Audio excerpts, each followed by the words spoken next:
Fala pessoal, agora vamos começar de fato o conteúdo do curso de microprocessadores e microcontroladores. Nessa primeira aula vamos fazer uma introdução aos microprocessadores. Então, um microprocessador é uma das principais inovações tecnológicas da eletrônica desde a criação do transistor, isso em 1948. Esse componente está presente em quase todas as esferas da vida humana. Quer ver só?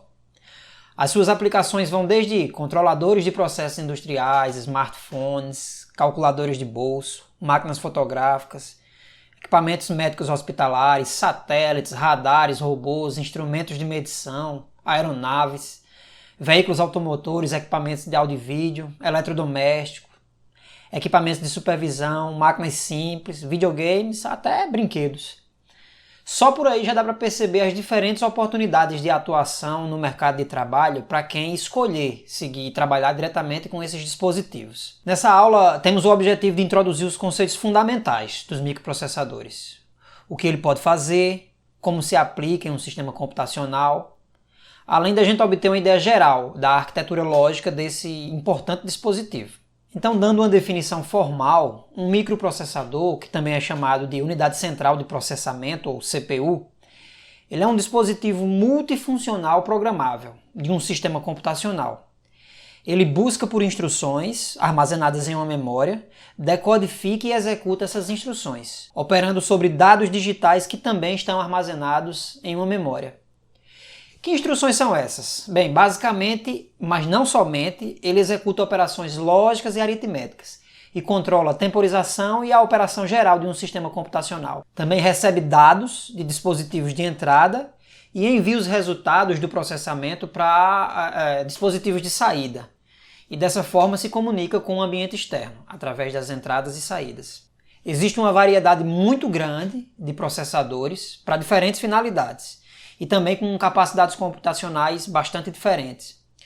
No mercado, hoje em dia, são encontrados desde processadores de uso geral, utilizados em desktops domésticos, até processadores de uso específico, como os processadores digitais de sinais, os DSPs, processadores de vídeo, que são as GPUs, entre outros tipos de processadores. Nós podemos fazer uma analogia da função do processador com o cérebro humano, por exemplo.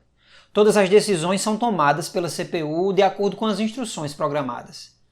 Todas as outras partes do sistema computacional também são controladas pela própria CPU. Então a gente diz que o processador é o cérebro do sistema computacional. Olha só, um microprocessador ele é conectado à memória, onde se encontram armazenados os dados a serem processados e as instruções, que é o programa, e também aos dispositivos de entrada e saída, que são chamados de dispositivos de I/O, Input Output. Então isso forma o que convencionalmente a gente chama de microcomputador. A conexão do processador com a memória e com os dispositivos de entrada e saída é feita por alguns conjuntos de fios que carregam informações e características similares. Nós chamamos esses conjuntos de fios de barramentos, ou bus. Um microprocessador é caracterizado pelo seu tamanho da palavra. O termo tamanho da palavra aqui significa a quantidade máxima de bits de dados que são processados pelo microprocessador de uma única vez. E isso também especifica a largura do barramento de dados. Por exemplo, um processador pode ter tamanho de palavra de 4 bits, 8, 16, 32, 64 bits. Em sua grande maioria, os processadores utilizados em desktops, por exemplo, e smartphones, possuem arquitetura de 64 bits. Isso vai ter um impacto no poder de processamento, como a gente vai ver em aulas futuras. Para agora, o que importa saber é que quanto maior o tamanho da palavra, maior vai ser o poder de processamento.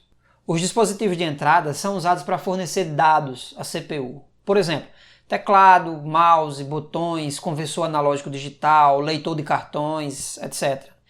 E os dispositivos de saída são usados para fornecer os resultados das computações ao mundo exterior. Por exemplo, diodo emissor de luz, os LEDs, displays e monitores de um modo geral, conversor digital analógico, impressora, plotter, linhas de comunicação, enfim. Os dispositivos de entrada e saída também são comumente chamados de periféricos.